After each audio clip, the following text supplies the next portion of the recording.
Hi,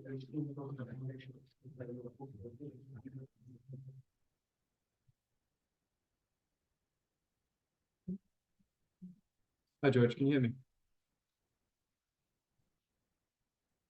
Okay, I think we're ready to go. There might be some people coming in to the room in dribs and drabs, but we're ready on our side. But I'll hit. So, do you want to go ahead and start introducing George? You're on mute, George. Sorry, yeah. Okay, great. We can start then. So, ladies and gentlemen, dear former and current students, the School of Economics and Finance, Queen Mary University of London, welcome. This is the fourth Hot Topics lecture series event. The idea of this series of events is to address timely topics of importance to both academia and the finance industry. And the goal is to inform all you about the recent developments on these timely topics by bringing together experts from the School of Economics and Finance and professionals, either past students or other professionals. So today we have the pleasure to have with us two experts speaking on financial literacy, a very timely topic. The format of today's event is going to be as follows. Professor Alp Atakan, Head of School of the Economics and Finance at Queen Mary University of London, is going to open the event by providing opening remarks and inform you about the recent developments in the School of Economics and Finance.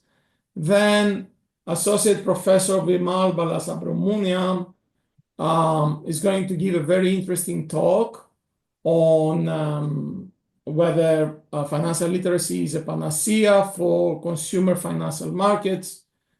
And then Dr. Sofia Anyfantaki from the Bank of Greece is going to speak about the role and importance of regulation in this fast developing field. I'm going to introduce you briefly the two speakers as soon as Al provides the opening remarks. Each speaker is going to have 30 minutes, and then at the end, we're going to have a Q&A session. So once again, many thanks to both our speakers today, and of course to the audience, as well as to the CEF and QMUL admin team, especially Luis Wally, Manuela Nova, and Katie Briscoe for the excellent support. So with that, Alp, the floor is yours. Thanks a lot, George. It's a great pleasure being here. Welcome all. Let me thank our speakers for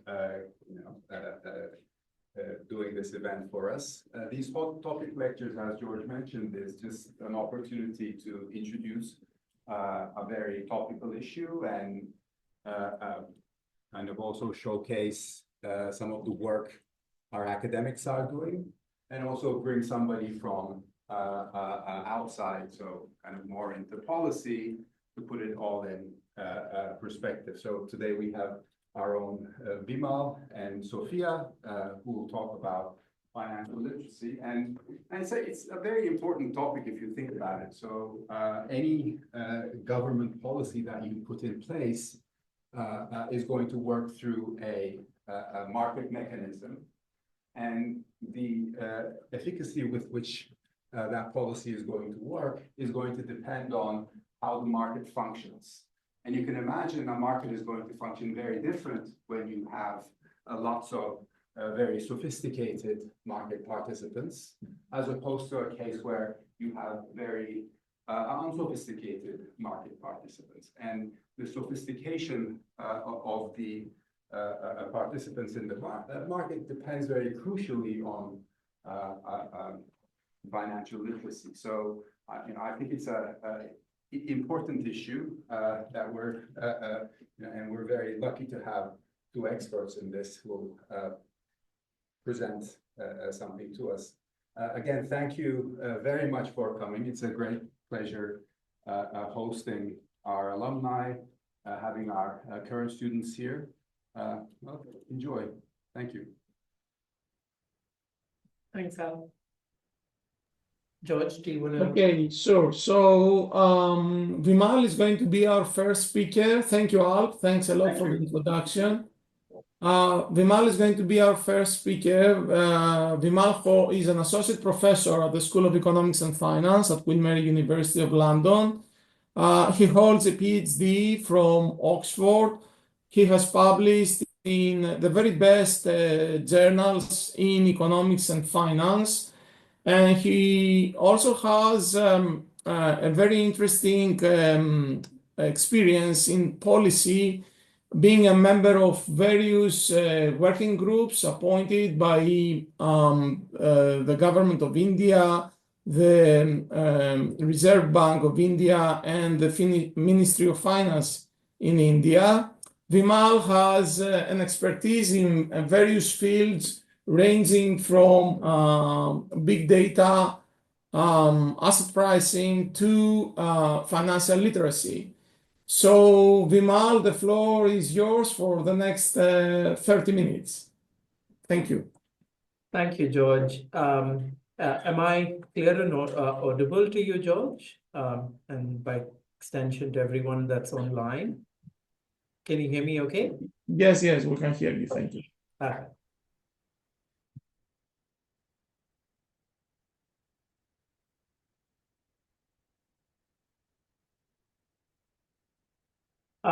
Thank you very much for being here, and thanks to a lot of our alumni who are online. This is an important topic, one that's close to my heart, but also something that would be... Vimal, sorry for interrupting you. The screen, your screen does not appear online. It doesn't show online. My bad. I forgot to share. Thank you. I believe this is it. Okay, can you see now? Yes, now it's perfect. Excellent. Thank you. Okay, thank you for that. Can you see it in full screen now? Yes. Okay, great. All right. How many of you have opened up websites to learn about what kind of car insurance you can get, or what kind of credit cards you can get?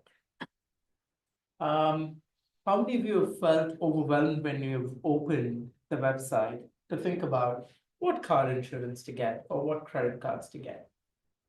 That's pretty much exactly why this is of interest and importance. Across a range of financial products, starting from something as simple as opening a bank account, as simple as getting any kind of credit card, to very complex financial products like mortgages and retirement annuities products, or any of those kind of products. Every waking moment of your life, you're confronted with decisions you have to take on which financial product are you going to go with for what purpose, right? Now, how often do we ask the question, do I know enough about this before I can make an informed choice? We ask ourselves all the time, because we know we don't know much. But guess what? Most firms also know you don't know much. What does that do to market outcomes and the quality of what's going on with the products and how products are designed in markets? So this is pretty much going to be the subject matter of what we're going to be discussing today. So broadly speaking, any of these decisions that households have to take or individuals have to take with financial markets falls under the umbrella, a larger umbrella of household finance, which is a study of how individuals and households use financial markets to meet their objectives. Okay.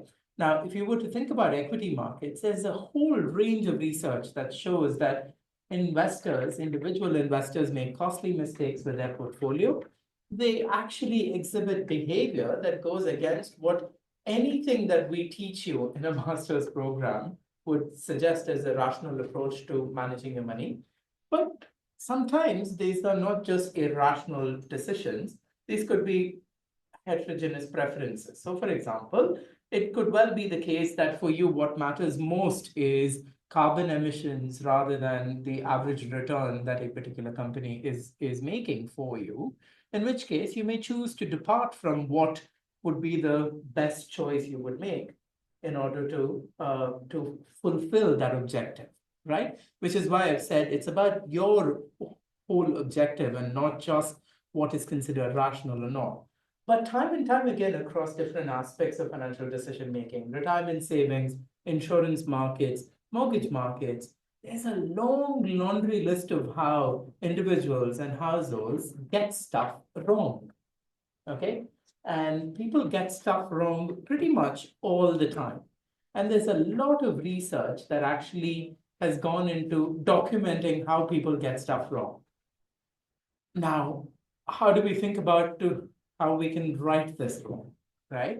There are two approaches that you can think of. One is to say, well, let's go and educate those who are taking decisions, right? And can that improve the outcomes? The other way to do this is to say, guys, let's just wake up and make sure firms don't exploit people who don't understand what's going on in markets. Now, if you think about the evolution of regulation over time, one has attempted to do both. Okay, so you regulate the supply side, but you also at the same time try and educate households who consume this. So just to give you a sense of the scale of this problem, okay, this is a very recent survey as of December 23 by OECD INFP for a range of countries in the world. The dark blue shade tells you the fraction of the respondents who are representative of that country who actually have a bare minimum level of financial literacy. What do we mean by bare minimum? You know how to add, you know how to compute simple interest, you know how to account for inflation when you look at a rate of return, and you know how to do basic arithmetic that you were meant to do in primary school. That's pretty much all the basics that we're looking at. And what I want to point out here is this problem is not a distinct advanced economy, emerging economy problem, okay? It is a consistent pattern around the world that nearly about 50% of the population don't know what they're doing, okay? And that's not a small number. And if one were to look at this is a consistent pattern, and the fraction only gets even worse in poorer countries around the world. Okay. Now, it is true that there is overall financial literacy, but there's also product-specific literacy. So, for instance, if you're thinking of ways to buy a car insurance, you need to know stuff about insurance markets. Or if you were thinking about saving for retirement, you need to know stuff about retirement savings. And you need to be able to do basic stuff like compound interest for you to be able to appropriately evaluate different kind of savings instruments, right? Now, if you were to look at that, the overall average in the OECD countries is just about the same as the overall average around the world where the survey was conducted. What this goes to suggest to me is at least about 40% of most of the economy in the world don't even get the basic compounding of interest rate right for them to make basic choices on savings and investment decisions. Now, add to this the layer of complexity with what I call DigiFin, which is digital finance, okay, where people are hypercharged on their mobile phones to take everything like trading decisions to retirement decisions to buying insurance contracts, mortgage products, you know, compare the market in the UK, for instance. You would just download an app and you would do this. Now, to what extent are you digitally literate? And how does this reflect on your financial literacy? In fact, the average is much, much lower. While it may be slightly higher for the OECD average, it's no longer over 60%. It's even much lower. Okay, so the evolution of literacy when it comes to basic financial tools is also problematic when you look at the cross-section, the different kinds of households around the world. So men on average seem to be slightly better in terms of their financial literacy. Young adults are really bad, really, really bad when it comes to financial literacy compared to, say, people in their 40s. People who have very little education fare worse off. The self-employed are pretty much, in terms of unemployment, there is a massive difference. If you're unemployed, you not only not have a job, but you don't have the means to think about how financial markets can potentially help you. And income, low income, is also an important one. Now, in corporate finance, people keep talking about how firms manipulate balance sheet numbers so that they come out looking good. And the Wall Street Journal had this little cartoon once about how there is a CFO talking to a CEO saying, we're in very good shape because nobody understands our financial statement, which means they're typically shrouding or hiding information under an avalanche of complexity. Now, it is no different in financial products today, where people find you don't need to go very deep to make things hidden, because when you're on average not very literate when it comes to financial products, even just one layer of hiding is sufficient for you to feel that you're worse off. Now, let me give you examples of this.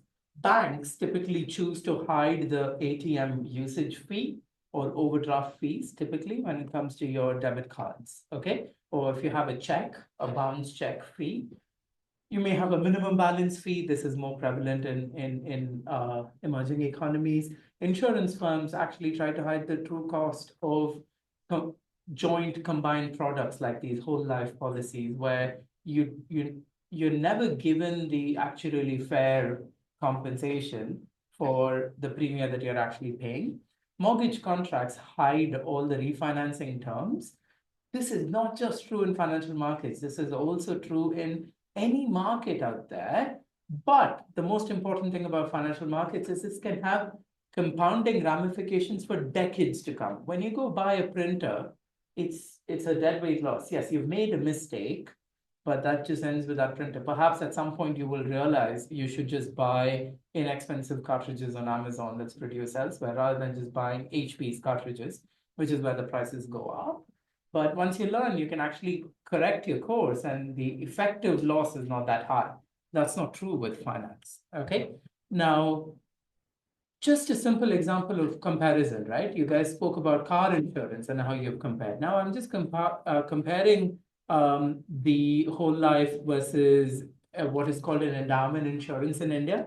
These are remarkably complex products. It doesn't seem very complex when you look at it on paper, because what are the choices that an individual needs to make? How much cover do I want when I take a life insurance contract? What is going to be the payout like? Am I getting any payout if I don't die? Or do I get stuff only if I die? How much is the premium that I have to pay on a monthly basis? What's the maturity benefit? What's your goal to begin with? Why do you need insurance to start with? How am I going to even start evaluating each one of these things? That's where financial education comes into picture. But unfortunately, the general education that we're talking about may not be sufficient, and you need product-specific knowledge for you to be able to make an informed choice, because the devil's in the details, right? If you're not taught how to peruse the details, you're not going to be able to sufficiently disentangle what's important and what isn't. So there are two questions here. First is, can I do well in educating people when it comes to how they can manage their personal finance? What do I mean by educate in this context? Well, if firms are going to hide features of the financial product, education should equip you to be able to unshroud these features. If firms are going to try and hide things, you should be able to find things. That's the point, right? Well, the problem, however, is the traditional market forces don't work here. So one of the standard questions I get asked is, well, shouldn't competition solve this problem, right? Because if you have one big insurance provider and they're cheating consumers, then there's an incentive for a new entrant to reveal that this guy is cheating and therefore everything becomes better. But guess what? Unfortunately, that's not true. You know why? Just a very simple example. Let's think about a hotel, okay? When you try and get a Hilton room, you typically ask, do you want an extra parking lot? Do you want extra breakfast? Do you want added towels and so on and so forth? Now, an educated consumer is going to say, no, I don't want any of it. I'll figure it out, right? But if you were to go for the full bundle, you're effectively paying a lot more for either the room or for all of these add-on services, okay? Now, imagine there's a new budget hotel, I don't know, Ibis, that comes in and says, I'm going to tell everyone that Hilton's doing this, and that's awful to these consumers. Guess what will happen? When Ibis reveals this, individuals understand, yes, Hilton's doing this. What would their choice be? They're not going to move to Ibis. What they're going to do is they're going to stop consuming the add-ons and still go to Hilton. Okay? So this is what economists call the curse of de-biasing. Okay? So market forces work only if there's an incentive for these consumers to move from one firm to another. But typically, that can't be assumed to take place. Okay? So in this case, there's a lot of challenge. And the twofold challenge is either can you regulate the supply side? That's one part. And the second is, can I create demand side incentives for firms to be transparent? That's the role education can play in financial markets to improve the transparent pricing within the economy. Okay, so can financial education even achieve this? And that's a meaningful question to ask. And that's what I mean when I say the second half of this puzzle is you may have a working model of a good financial education or literacy program. But does that improve the market outcome after? Because if it doesn't, you may actually end up having some unintended consequences in this market. So what did we do? Just a simple example. So we went and studied the life insurance market in India. My co-authors, 3 others and I, we went and picked up exactly this whole life/endowment product. What is this product? It's a very simple one. It says you pay on a monthly basis for 10 years. At the end of the 16th year, either you're dead, in which case you've already been paid off some insurance, or if you're alive, I will pay you a guaranteed sum of money at the end of the term. Okay, it sounds like a really good deal. It turns out it's not. Okay, first, if you were to pay much lower premium, you can get a much higher cover in case you die during that period. It also turns out that if you invest the residual sum of money that you did not pay as a premium into a regular savings instrument that's ubiquitous and available freely in India, you would make much more money than the guaranteed payment that this product was offering. So it turns out it's a super suboptimal product. It hurts consumers. In which case, can we think of a way to design financial literacy to educate consumers about this? And then can we see if it leads to a better outcome? These graphs are just to show you how terrible, terrible endowment insurance is, not just in India, in the US, across the world. This is a problem. What do we want to correct? We want to correct the payout from these products. I'm not saying these products should be non-existent. I'm just saying that the sum assured when you die or the guaranteed savings that you get at the end of this is too low for it to be fair and competitively priced. So these are just examples to show you that the benefit at death, if you were to just do this combined product that I was saying, is literally much, much higher. It's like at the end of 16 years, it's like 1.5 million as opposed to 1 million. That's 33% loss, right? These effects compound quite quickly. So what did we do? We designed an experiment where we randomly picked 1,000 households in the state of Delhi and put them into what we call a control group, another 1,000 into what we call the first treatment arm, and another 1,000 into what we call a second treatment arm. What were these treatments? The first treatment was saying, well, we know that people work better when we give them rules of thumb, right? Like basic stuff where when you're teaching, well, I do this in my masters all the time, which is when I'm teaching, I say, well, remember that if you know this, all of the other things just become much easier. So it's what I call a rule of thumb. Do I know the basic, on average, how this should work? That's what we did. We gave them simple rules of thumb to evaluate insurance product. The second one was more paternalistic, which is to say, explicitly give them a product comparison and say, this is bad. But we don't say how bad. We just say, we don't think this is okay. Okay. And then we follow it up with a sales pitch of the whole life product. We stop short of selling the product because it's unethical to sell this, because remember, it's 16 years. So it's not fair. So what we do is we measure their intention to purchase these products, but stop and not sell it after. Okay.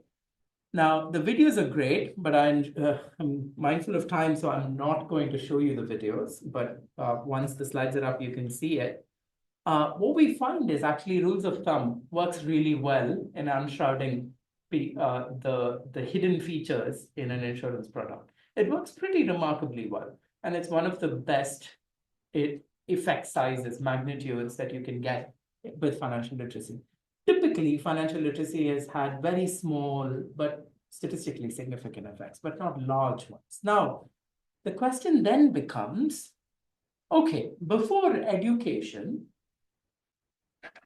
this financial education took place, you can actually write down a very, very elaborate economic model to underpin how these people behave, and then come up with these quantities. I'm not going to go into the economic model now, but what I am going to show you is the red here are the people who were erstwhile uneducated, or we call them myopic, unsophisticated consumers.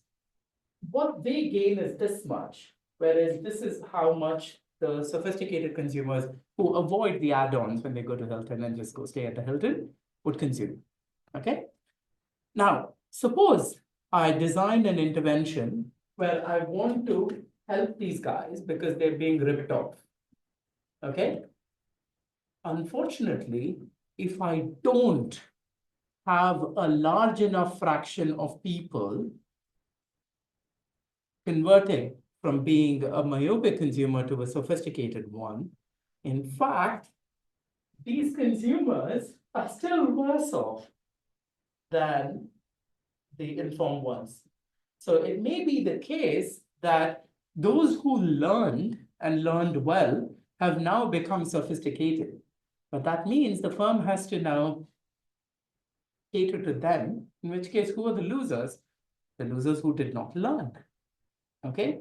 So the losers who did not learn are unfortunately even worse off than they were before, making this a problematic, rather unintended consequence of you intervening in this market. But if you have a large enough effect, you can actually achieve a better equilibrium where both of these groups of people are better off. So how can we think about designing financial literacy that will pass this threshold? It's not easy to design that, okay? So what we show in our research is actually, let's take financial literacy one step forward, which is to say, a good one is meaningful if and only if it makes me better off without making anyone else worse off. That's what we call Pareto efficient outcomes in economics, okay? And that can only happen. So what I do is, the gray area here is where the model says you will have a good equilibrium. Now, unfortunately, the extent, the percent of effect you need through financial education to improve the region of good equilibria is just too high. So for instance, you need a 50% conversion rate for you to even get this far, let alone this far. Okay, so the question therefore is, can we think about a new approach to evaluating the role of education in financial markets and how important is literacy to financial markets? It's this important, because if you get this right, you can actually qualitatively improve market outcomes dramatically. So with that, back to you, George. And I can't wait to hear what Sophia's got to say about this as well. So I'm going to stop screen share now. Thank you, Vimal. The presentation, I think, has been very insightful, and we'll have plenty of points to discuss at the very end. So now, may I turn to Dr. Sofia Anyfantaki. Sofia is working for the Bank of Greece for quite a few years now. She's working in the research department of the Bank of Greece, and her expertise spans an array of topics ranging from digital finance to financial econometrics and financial literacy. Sofia is participating in a number of working groups in the Eurosystem, and she has also actively contributed to the formulation of a national policy for financial literacy in Cyprus. So, Sofia, thank you very much for being with us today. And we're looking forward to hearing from you on the role of regulation and the importance of regulation for financial literacy. Why are policymakers interested nowadays in financial literacy? Thank you. Hi, George. Hi, all. Thank you very much for the introduction and for having me. I'm sorry for not being with you in London. So I will try to share my screen. Hopefully, this is okay. It works perfectly. Thank you, Sofia. Okay. So following up Vimal's very nice lecture topic, in financial literacy, he made a great introduction about the importance of financial literacy and the low levels of financial literacy around the globe. That's not a country-specific phenomenon, but it's actually something that we should hear today. So I will focus on why specifically regulators and supervisors care about financial literacy. And since I'm working in such an organization in Bank of Greece, the usual disclaimer applies that the views are those of the authors and not necessarily reflect those of the Bank of Greece or the Eurosystem. So I will take you back to 1787. This is a letter from John Adams to Thomas Jefferson. These two have been very well-known founding fathers for the United States. So you can see here we've highlighted one of the phrases from John Adams to Thomas Jefferson. He was usually referring to some economic issues, governance, fiscal discipline to Thomas Jefferson. They were quite exchanging letters between them. And this specific letter, he's writing that one of the main reasons for the challenges for the US is actually because people have ignorance of the nature of coin, credit, and circulation. So although he doesn't point specifically to financial literacy, as this is a rather modern concept, he actually points to the importance of economics, of understanding economics for the governance and the commerce. So we could say that actually financial literacy has not changed much the last few hundred years. As a formal concept, it was championed by the John Stark Coalition for Personal Financial Literacy in 1997 study in US, where they said that the financial literacy is actually the ability to use knowledge, skills to manage one's financial resources effectively for lifetime financial security. And I have also put here the definition for financial literacy from the OECD in 2020, so that you can see that actually the importance and what is financial literacy, the basic concepts, has not changed much between the years. So every organization is putting importance on what is financial literacy and what we have to do in order to increase the financial literacy levels. What has actually changed last years is the increase in attention. So although the importance of understanding basic economic concepts has been very far from the past, we have seen the last years a great increase in attention. So we have in 2006, the first UK strategy for financial capability. And we have in 2008, the OECD effort to form the International Network on Financial Education, which now has members from more than 130 countries. And in 2012, we have the endorsements of these high-level principles for national strategies. So from that point, many countries have implemented or are in process of developing national financial literacy strategies, which means that this important topic has now turned into a strategic issue, and all the governments are trying to form a national financial literacy strategy. But even in research, I have here a figure which was taken if we just search for financial literacy or financial education in Web of Science. We can see the publication, how much it has been an increase in terms of publication the last, let's say, 8 years. So I hope I have convinced you that there is an increase in attention in financial literacy, and this is why this topic is a hot topic presented in these lectures today. And the financial regulators, supervisors have and can play an important role. How can they play an important role in improving, in promoting financial education and enhancing the financial literacy levels? Let's say they can do 3 things. The first one is that they can actively participate or even lead national strategies to improve financial education. The second one, which started upon Vimal's lecture, is that they can ensure that financial products and services are transparent, accessible, and understandable for consumers. And the third one is to provide a more educational role, let's say, so they can give some online resources, publication tools, and also they can coordinate with each other. The central banks, for example, here I have some very good practices from central banks in terms of improving financial literacy. The Bank of Spain and the Banco de Portugal have been the first ones to introduce some national plans for financial education.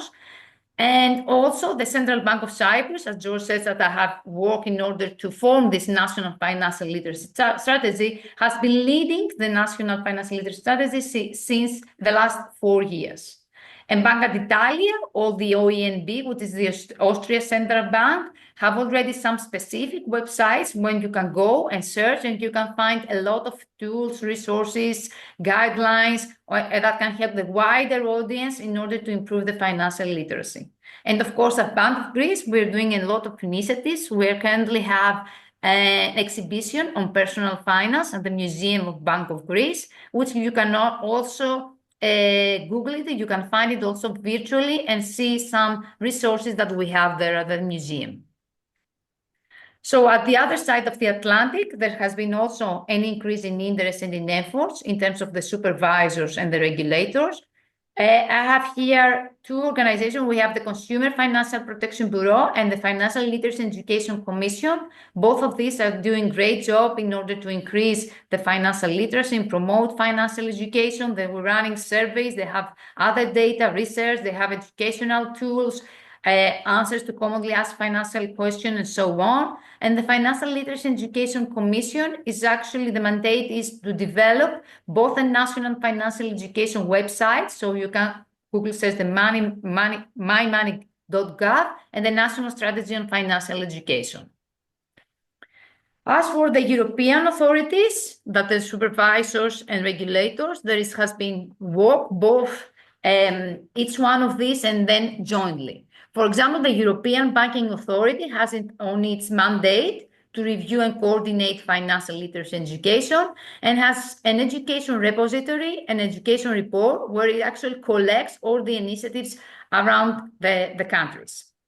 The same holds for the European Insurance, Occupation and Pension Authority. Now here we have a financial education map where we can find website, portal in this country, and useful information in terms of pension product, insurance products, and so on.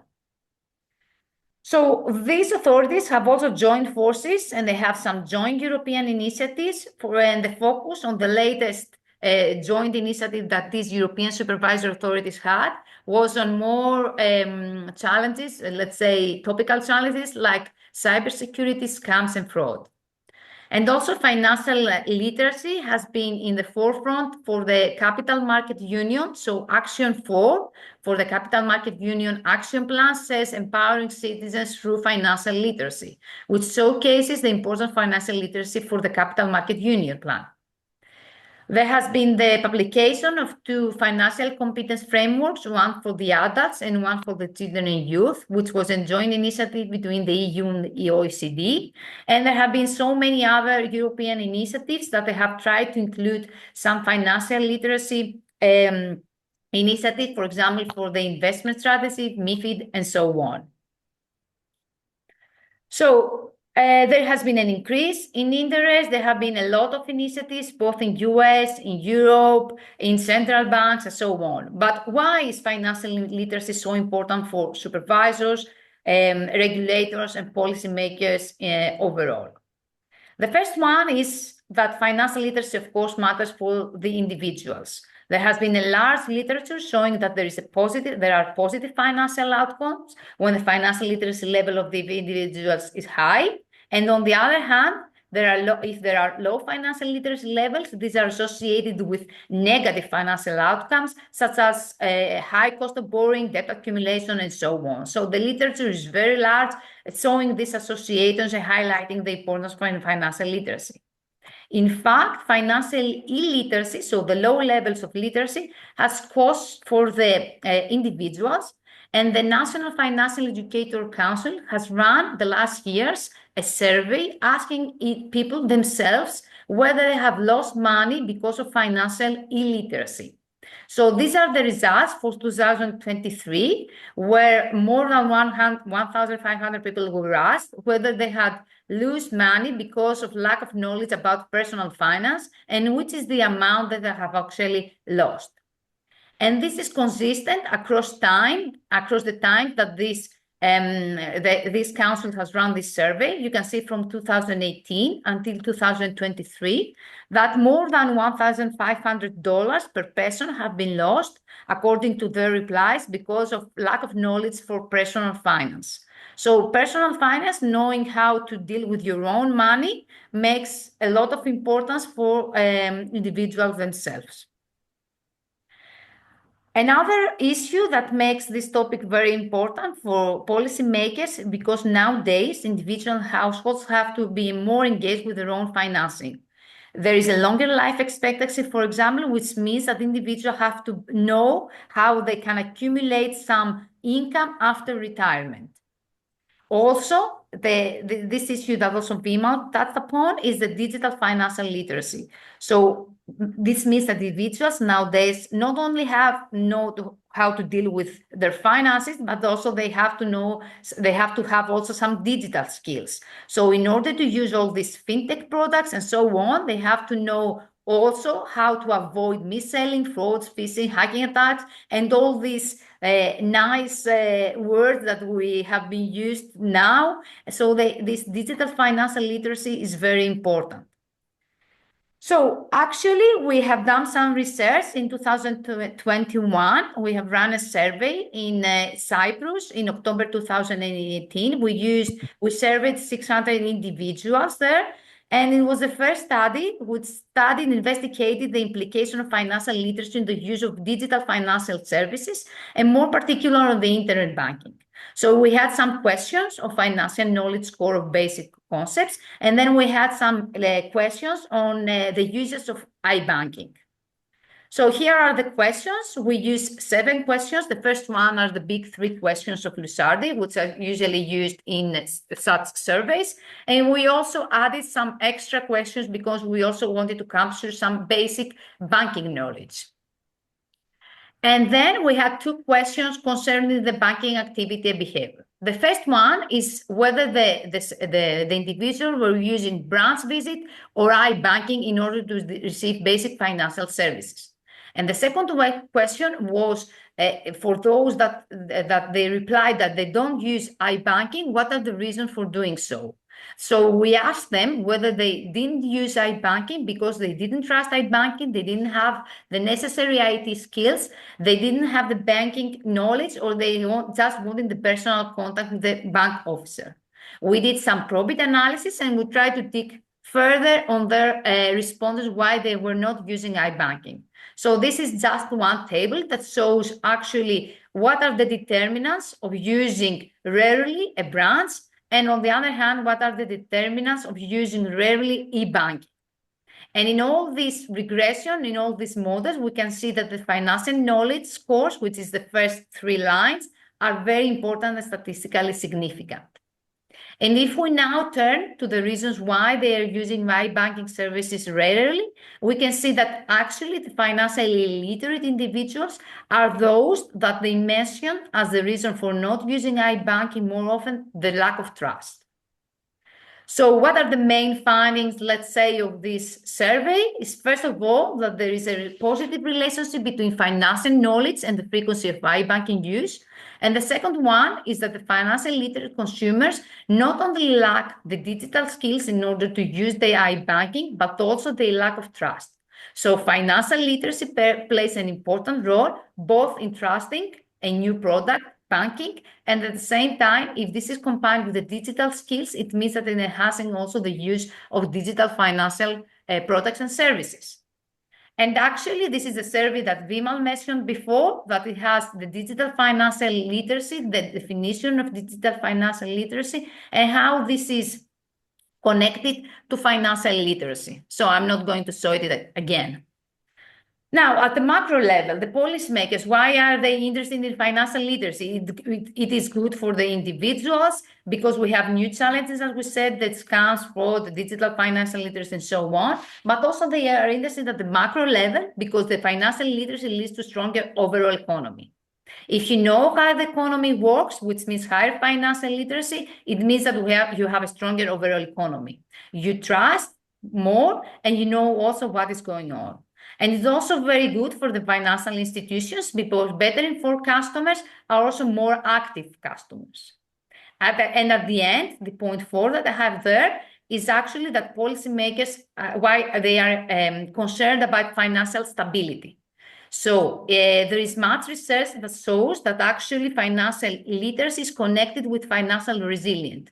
The financial literate consumers, individuals, are those that that are more resilient when there are some shocks in their lives, whether these are wider economic shocks, whether there are illnesses, they lose their income, they have some family issues, and so on. So financial literacy matters for financial resilience, and financial resilience matters for financial stability. And here comes the second survey that we ran during COVID in May 2021 in Cyprus again, where we examined the role of financial leadership for financial resilience. So we have exactly the same questions as financial knowledge as before, and we added 2 questions, one on financial fragility and one on availability of rainy day funds. This rainy day funds is actually the funds that you have set aside in case something bad happens in your life and you lose your income. So question 1 that I have here is about financial fragility. It says, how confident are you that you could come up with 800 euros if an unexpected need arose within a month without borrowing and without asking help? And the second one is about the availability of rainy day funds, which says that if you lost your main source of income today, how long would you continue to cover your living expenses again without asking for help? And here are the results. So we can see these are the results for financial fragility. These are the people that answered, I am certain, probably yes, probably no, certainly not. And these are the rainy day funds questions, where again, we ask them whether they can stand no more than 1 week, at least 1 week, but no more than 1 month, at least 1, but no more than 3 months, 3 months, but no more than 6 months, more than 6 months. Okay, I don't know. So the people that are below at least 1, but no more than 3 months, are the financial fragile individuals. So concerning financial fragility, we found that almost 36% of respondents in Cyprus report themselves to be financial fragile. And then we did some logistic redirections in order to analyze the factors of this financial fragility. And what we see that is that actually financial knowledge is the main influencing factor for financial fragility. Now, coming to the rainy day funds, we find that around 40% of individuals cannot cover their living expenses for a long period of time. And again, running some logistic regressions, we found that the financial literacy is the factor that plays the major role for the availability of financial cushion in case of loss of.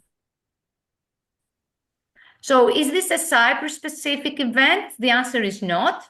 We have the Eurobarometer 2023, where we actually have some questions of financial resilience and inclusions. And here we see that although the inclusion has been increasing, so most of the respondents have some investment products, for example, non-life insurance, retirement products, pension products, etc. A lot of them do not have any emergency funds, and a lot of them do not feel confident or not confident at all what will happen after the retirement years. So here are the results for the Eurobarometer, and you can see again that this issue, financial resilience, is not country-specific, but it is consistent across EU. So because of this low financial resilience, actually the policymakers have moved their attention for financial inclusion on what we call financial health or financial well-being nowadays.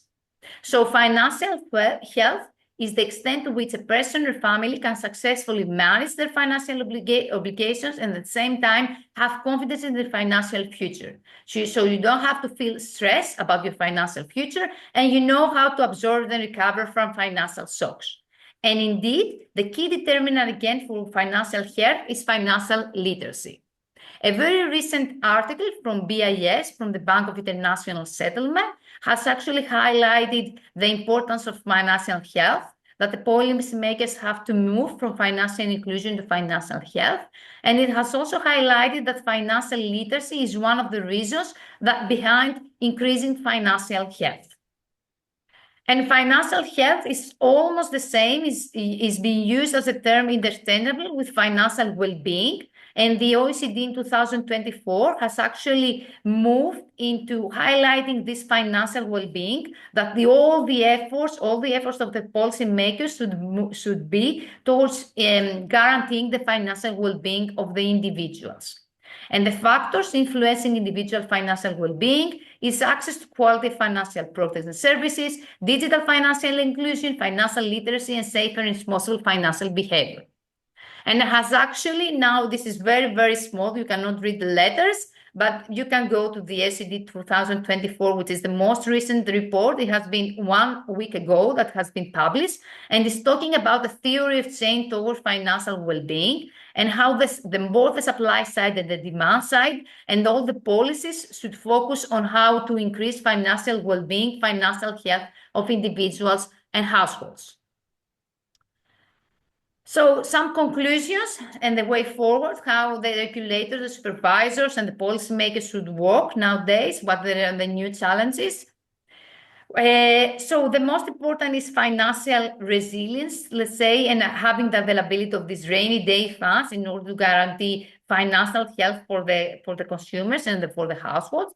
And this is why, even if people have high level of education and income, and which means that they can have some money aside, it doesn't mean that they always do, because perhaps they don't know how they do it, or they don't understand the challenges or the reason behind it.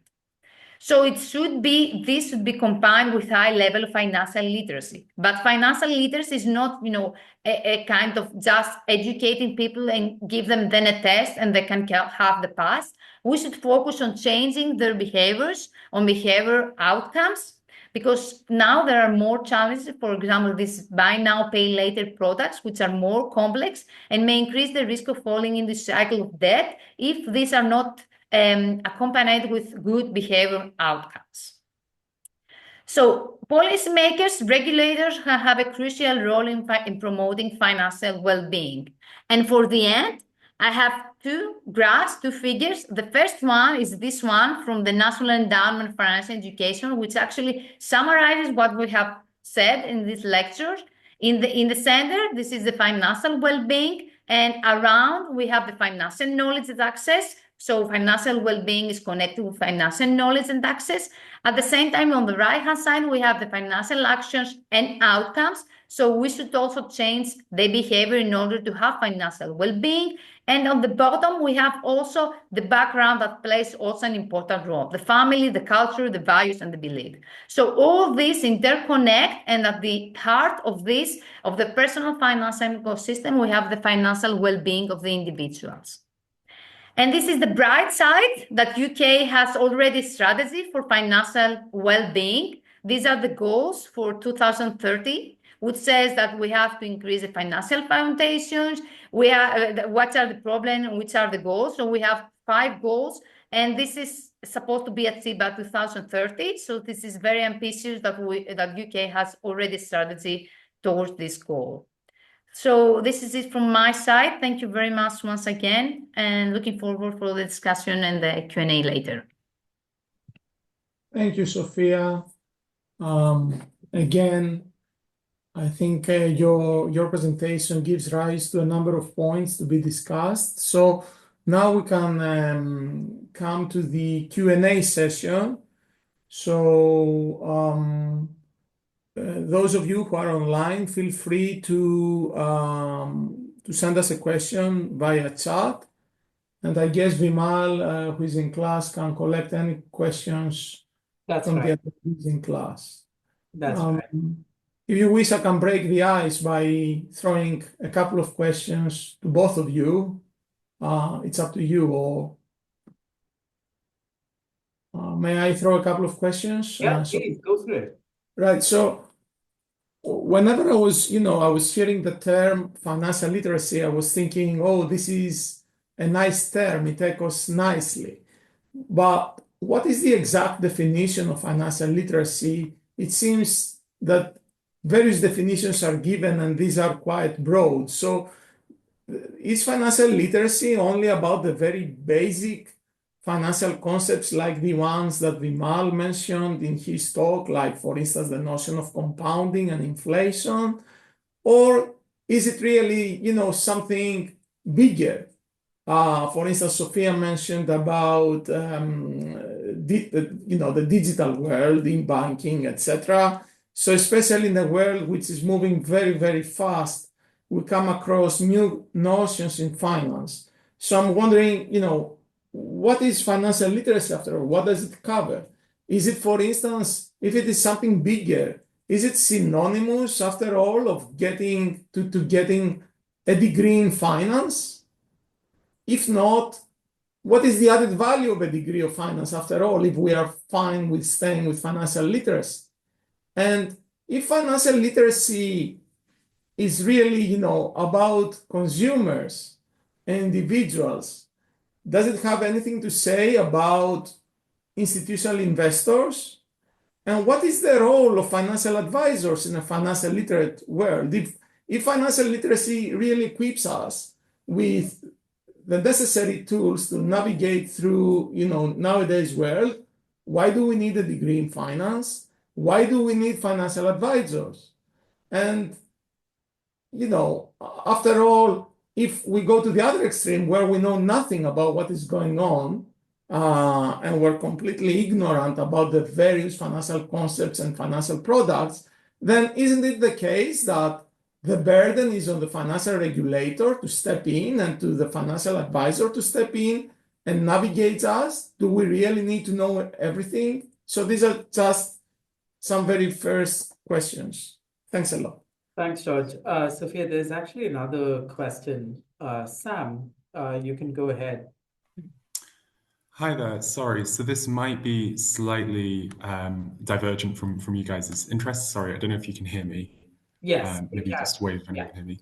Okay, so I live and work in Somaliland, which is a non-recognized country that split from Somalia in like 1993. And currently we're doing quite a lot of work on financial inclusion over here. But part of the kind of question and worry that I have is there seems to be a lot of money from the international community on developing and improving financial literacy and education and awareness.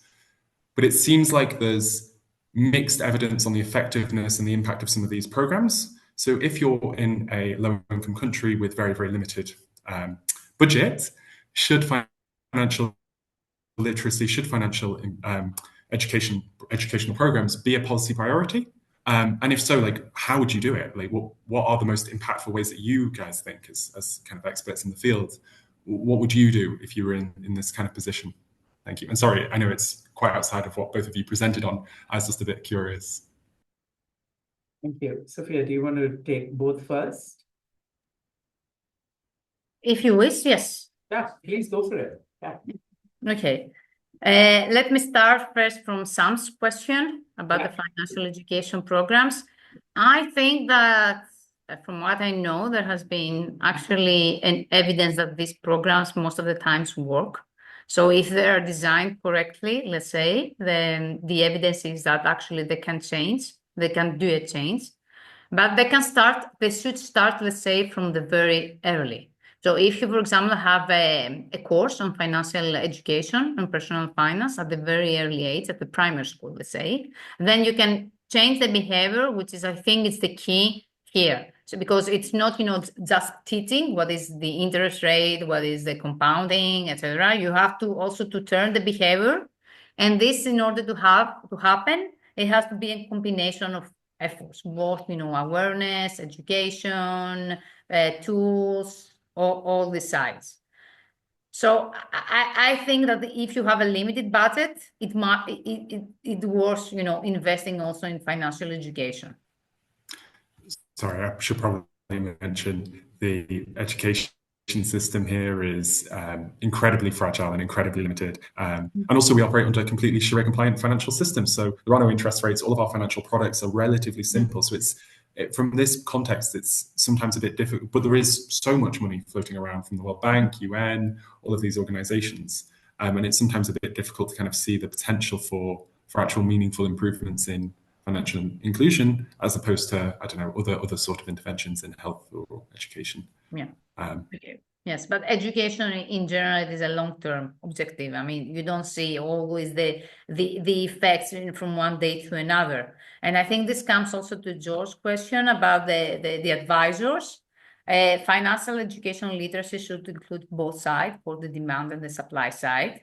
Because if we only touch the consumers, let's say how they understand, there might be also there is also some literature and some work on the financial advisor sides, whether they have whether they know whether they have this conflict of interest, whether they know what they should propose to their customers, whether they propose products that are aligned to the interests to their customers, whether they are targeting more to commission and fees rather than maximizing the value for the customers. So financial education should be at both sides, both the supply and the demand side, and try both we should have both regulation in terms of commission, let's say, and minimize this conflict of interest. But also on the other hand, there might be some advisors that they should be educated as well. Even if, as George said, even if you have the degree, doesn't mean that you know everything in terms of financial education. You might need, more on how you treat your customers. And also this financial education shouldn't be only formal, but it could be informal as well, which means follow the customer at the journey, how interact with all the financial products and services. Nowadays we have large amount of data, how the customers interact, what they invest, how they buy, what they click, what they don't click, how they react to any advice, to any information. So the financial institutions can use all this information and all this data in order to produce more tailor-made, let's say, information along the journey of a client, of an investor.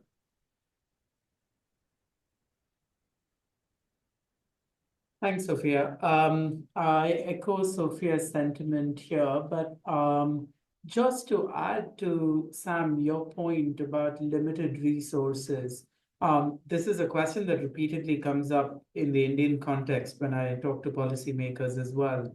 And one of the approaches here is to not think of this as an addition to the existing education load, but as something that complements early arithmetic skills and early investments into quantitative reasoning that could potentially improve these outcomes dramatically.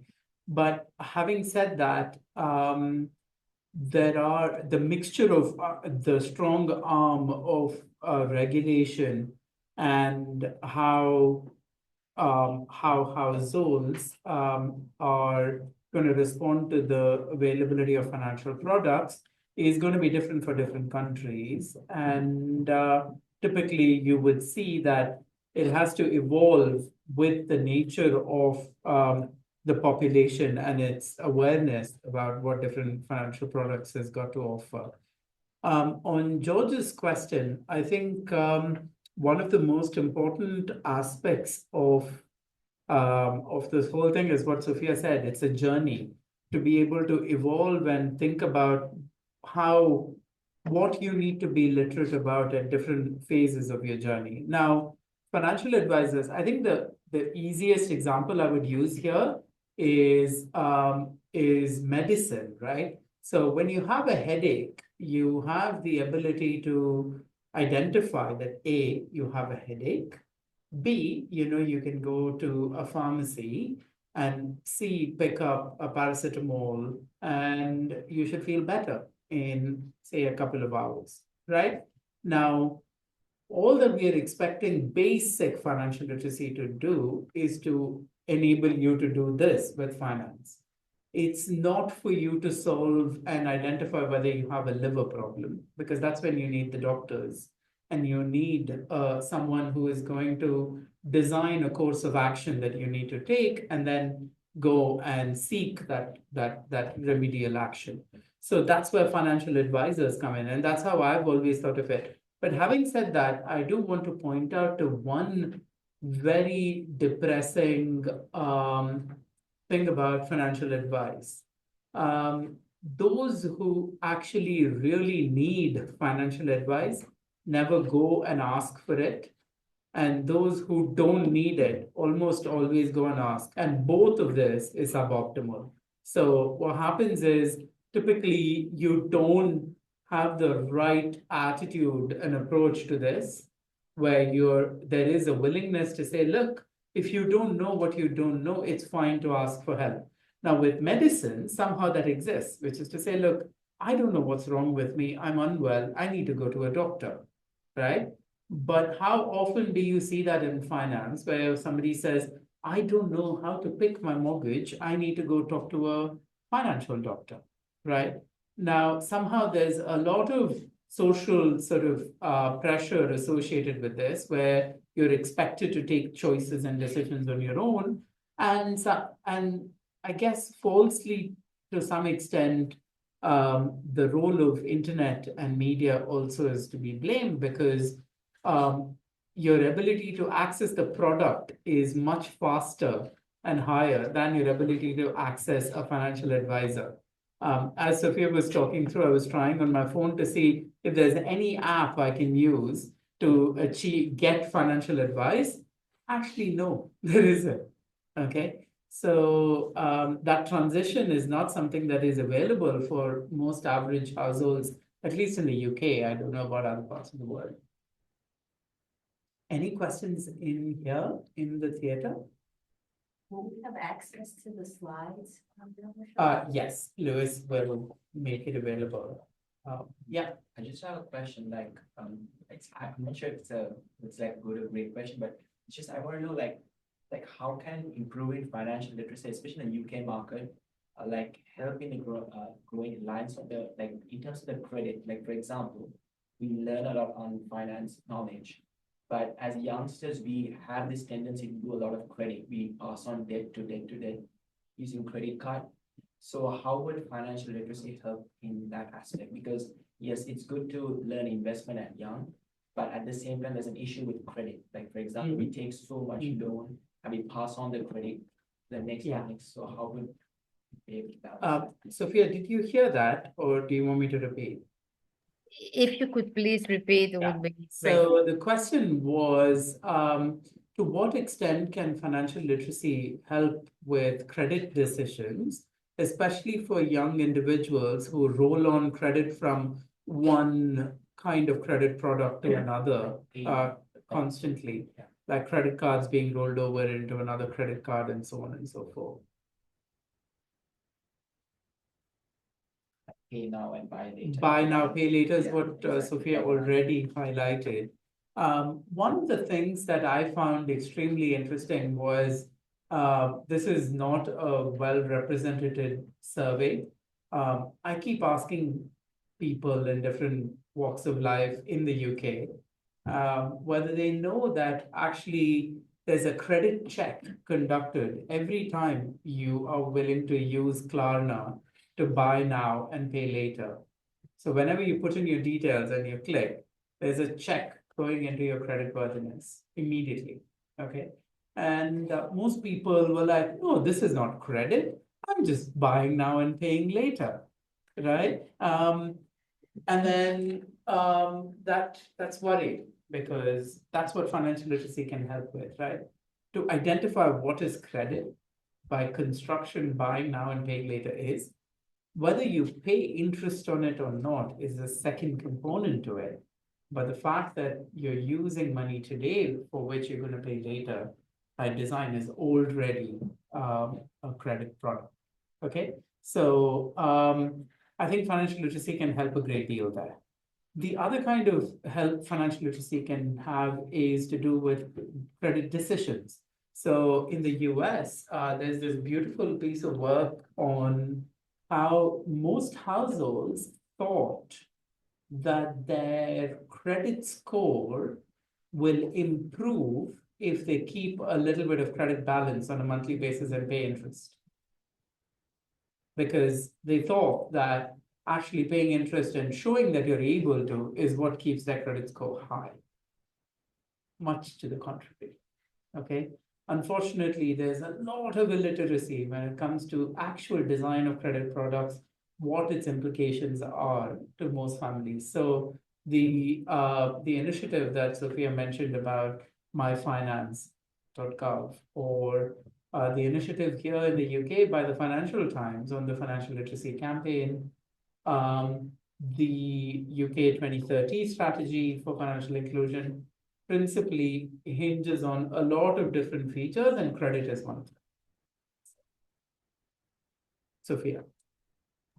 I only wanted to add, because I think you pointed everything very perfectly, is that financial literacy, let's say, is a combination of three things: knowledge, behavior, attitude, and this is how also the OECD tries to measure it, which means that we have three different components and three different parts that can play a role. For example, if you shop around when you try to make a decision when you want to buy a product, whether you buy it instantly or when whether you know how you should shop around, ask the prices, compare, and then make the decision, this might make you more financially knowledgeable than someone else. So it's not only a test, if you know how to, to reply to some basic questions. And also, it is also whether you have the correct attitude and behavior, and also in order to apply this knowledge.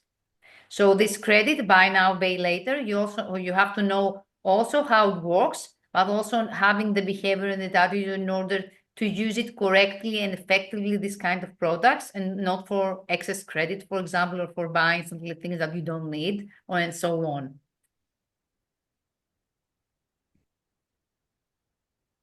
Thank you. Yeah. So my question would be, so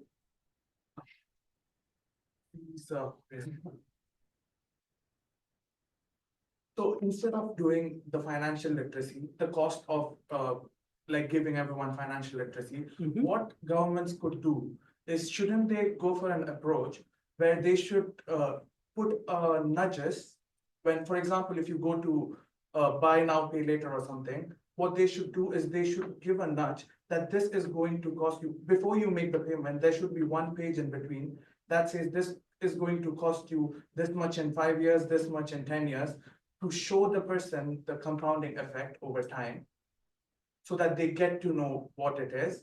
And that will have an immediate effect. Instead of this, if government invests in financial literacy, it's going to have an effect in a longer term, and that too on selected people. For example, if I get financial literacy and I was never going to do buy now, pay later, it doesn't matter, right? But if someone is going to do the buy now, pay later, it's going to target the person who really wants that, and it literates that person then and there at the exact moment. So shouldn't government, it is not a regulation, it's just a nudge there. It's not that paternalistic. At the same time, it is paternalistic. So what do you think on these?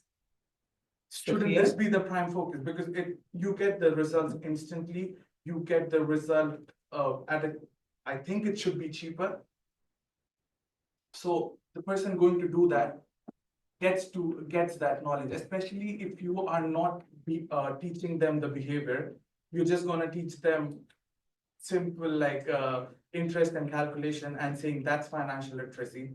So shouldn't this extra page that literally educates you then and there be more beneficial?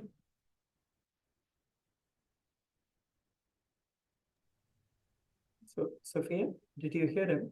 Yes, I completely agree. But this is why all these national financial literacy strategies have a lot of initiatives. And one of these is the one that you mentioned before.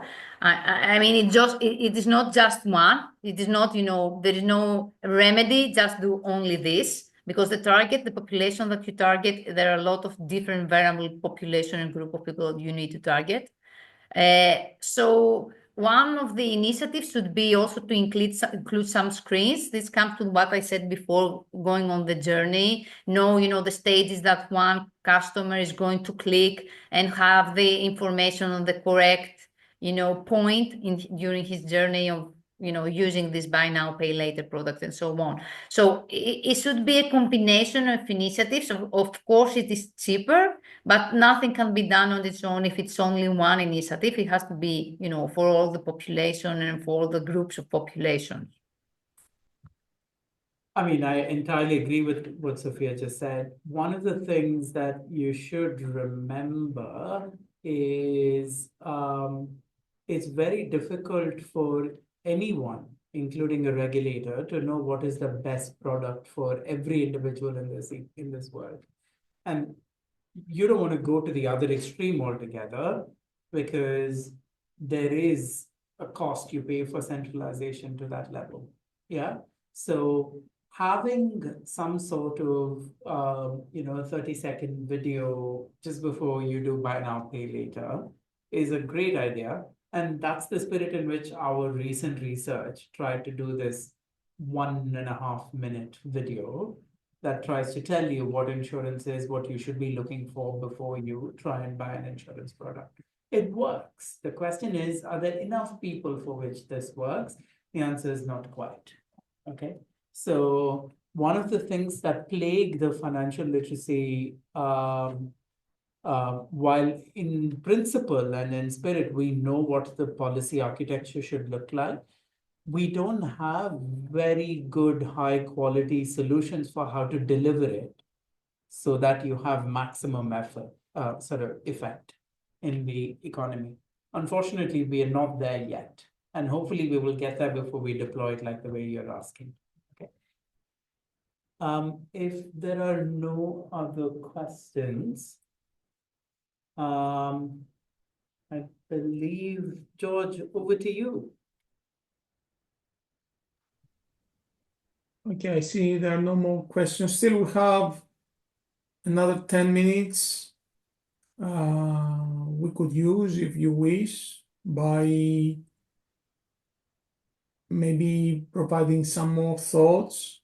So, if I understood well from this discussion, so it seems as if financial literacy, to begin with, spans basic concepts in finance, but since everything is so dynamic,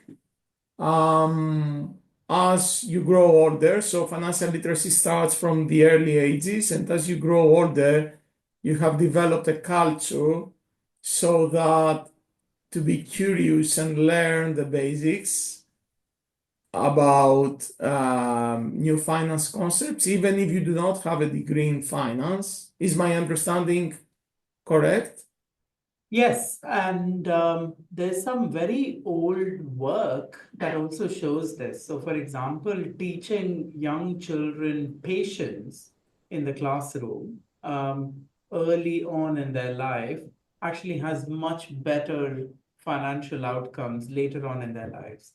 So, if we start now, you can hope that in 30 years from now, when these are the adult population in the world, we see an improvement in not just financial literacy, but financial outcomes and behavior and attitude, the three corners that Sophia was hinting at in her presentation. And also there are spillover effects. I mean, if these kids now are more financially educated when they become adults and parents, they are going to transfer these very good financial behaviors and attitudes to their kids and so on. So, because also there is, some studies that they saw that there is this spillover effect from parents to kids and also across the peers, which means that, the whole economy would be benefited from this higher increased financial literacy levels. Yeah, and there are some really cool, innovative tricks that people are using in the fintech world to do this. So, for example, there are a couple of initiatives in the Netherlands where you can actually spin off and create apps for your kids that'll teach you how to do allocations, which is to say, look, I'm going to give you your pocket money in digital currency in your app. Now you need to figure out what you're spending this on, and then gives parents the ability to speak to their child about, right, what did you spend the money on? This is what you had done. How could you have put this money away? How would this have grown for you to consume later, and so on and so forth. So there is also the digital aspect of this that's going to be important, because most of these kids, I'm almost sure, will never see actual paper money by the time they're 30 and 40. So, so there are all of these aspects that are going to be equally important. But I want to be mindful of loading public education systems with too much. So the core contribution here would be, for example, to do things like teaching patience, teaching basic numeracy skills. I mean, just as how we've had not much of a dramatic change in how financially literate the population is, we've seen a dramatic decline in their numeracy capabilities, right?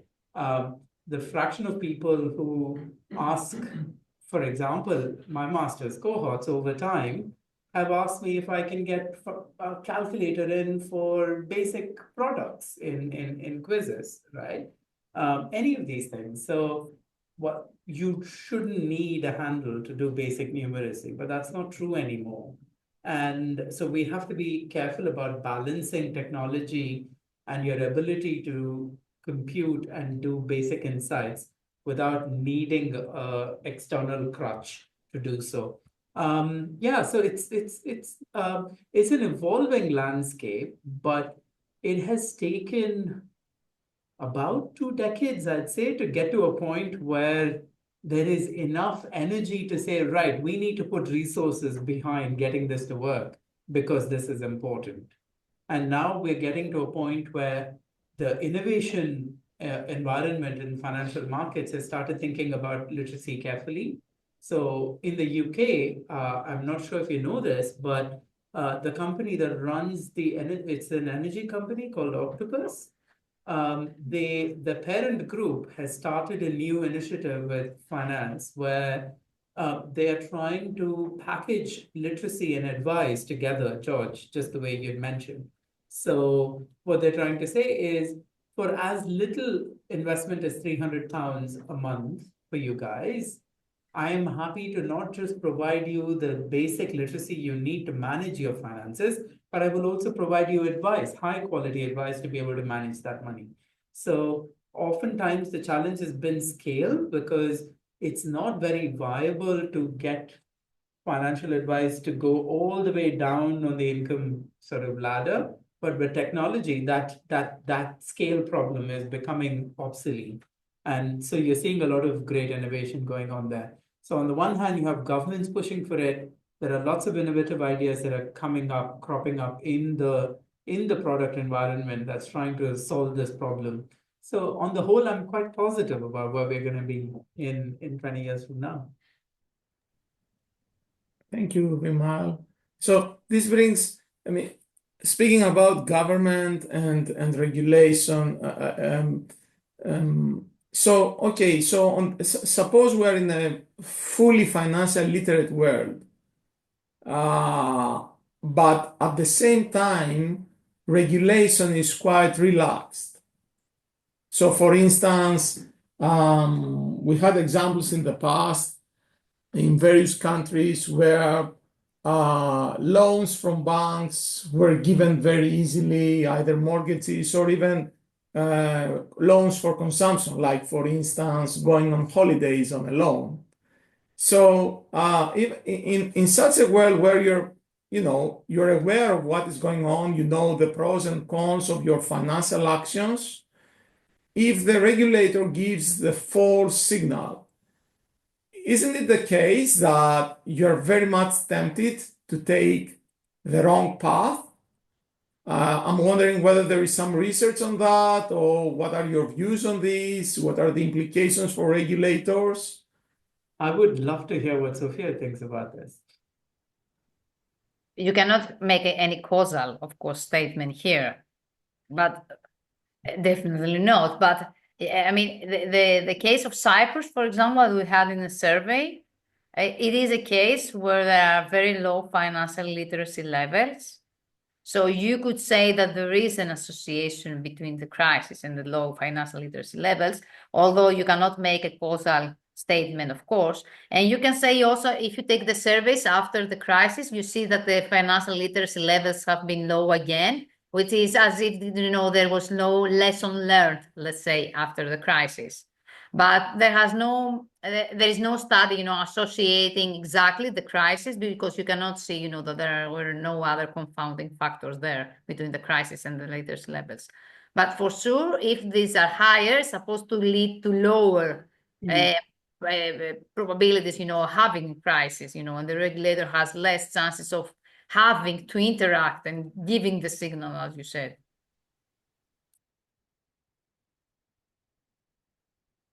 So I'm not sure I can answer your question, because we're supposed to say that the regulator doesn't give the wrong signal anyway. So Yeah, so I'm not going to push more on that direction. No, look, it's one of the few markets where the regulator is always playing catch me if you can.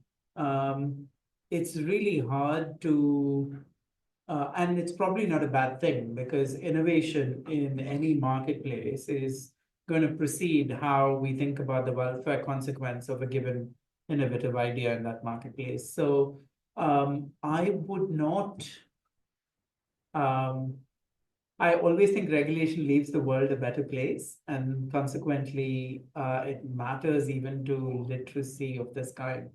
But there are some instances where this becomes a lot more problematic. So, for example, when you have a duopoly kind of a market where you have two very, very large players in a particular sort of product market, and you have a regulator, the concerns of regulatory capture sort of goes up dramatically. So those are the instances where you need to carefully think about the balance between competition, the strong arm of regulation, and transparent financial markets. So I don't think there's an easy answer to your question, George.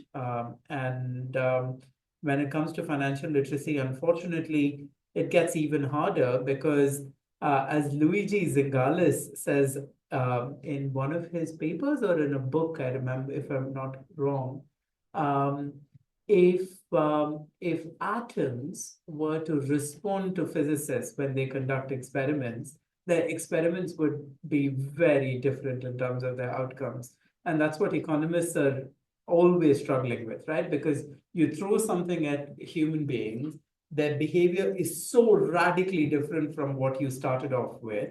There's no way you can tell how this is going to end up, except for having research departments in every regulatory agency that's constantly evaluating all of these things. There's no other way to learn. And yeah, that's my 2 cents. Yeah, and one last thing, there is this very nice paper, General Finance paper, about the misguided beliefs, which talks about the misguided beliefs of the financial advisors, which says that actually the advisors propose wrong, let's say, investment products to their clients, not because they want to mis-sell products, but rather because they are misguided themselves. So if we financially educate everybody, it means that the quality of advice is also going to increase. So it is a common good, let's say, for the society and for everybody. Yeah, it's definitely a common good, but I can for sure vouch there's another channel here that matters too. More often than not, households, especially in emerging markets, suggest that they rather ask friends and family for advice than some stranger. So if you were to increase the average level of financial awareness, the spillover in terms of friends talking to friends, the quality of those conversations are also going to radically improve. And I posit that actually that's a more important channel than financial advisors, because we did one cheeky thing in this paper where in the RCT, we asked all these 3,000 households a very simple question. We said, you've seen the product video. If you were to get someone who's a financial advisor who you have to pay for to explain this to you, how much would you pay for them? It turned out it's no more than 15 basis points of the total value that they were going to invest. And at that point, at that kind of a markup point, no market for financial advice can ever exist.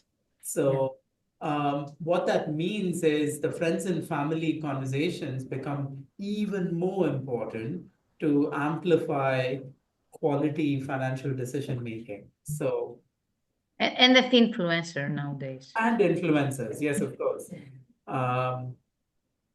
Influencers are being captured by firms faster than regulators. That's the problem.